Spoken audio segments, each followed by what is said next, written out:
بسم الله الرحمن الرحیم. السلام علیکم. ویلکم ټو ہوم بایولوجي. کلاس 9 بایولوجي دا اخرنی نمبر چپټر دی. په دې کې ټاپک دی اے بی او بلډ ګروپ سیستم.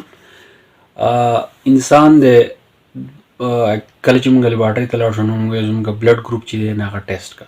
نو دې ته موږ اے بی او بلډ ګروپ سیستم ته وایو. دا اے بی او بلډ ګروپ سیستم چې دا سره تاسو کلاس 9 په بایولوجي کې دا څنګه ورکړل په دې باندې ځان پوه کړئ. No, a blood group is determined by type of antigen present on surface of RBC.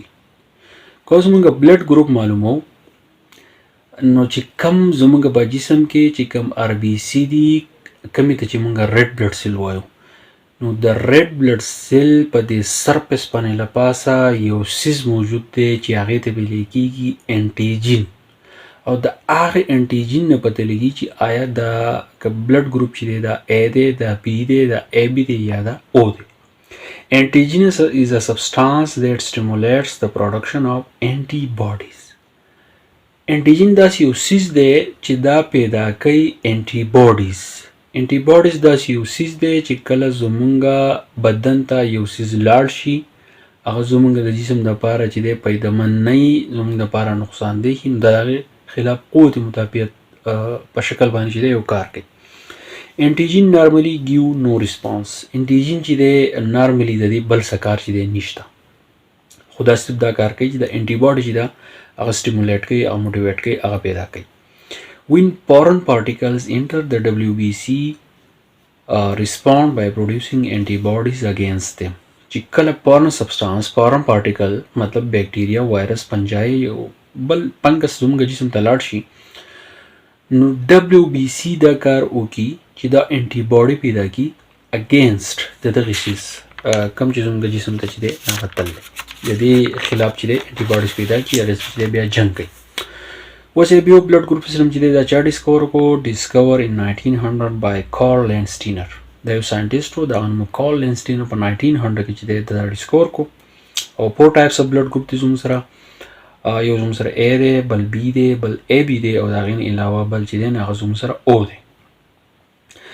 دا زموږ سره څلور قسمه بلډ ګروپ دی یاد ساتئ یو A یو B یو AB او یو زموږ سره دی O.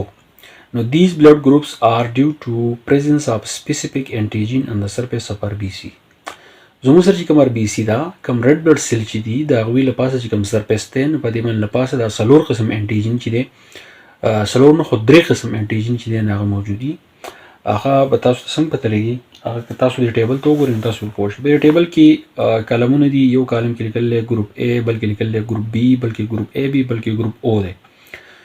نو په دې اولني کې ما لیکل دی چې ریډ بلډ سیل ټایپ. ریډ بلډ سیل چې دی بیا زموږ سره انټیجن پریزنټ وي بیا زموږ سره انټي باډیز پریزنټ وي نو دا صحیح حساب کتاب دی په دې باندې ځان پوه کړئ.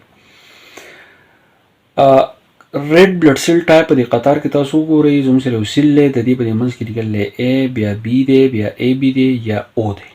دا اوس زموږ سره بلډ ګروپس دي. اوس ګروپ A چې دی په دې کې به کوم انټیجن موجود دي انټیجن A.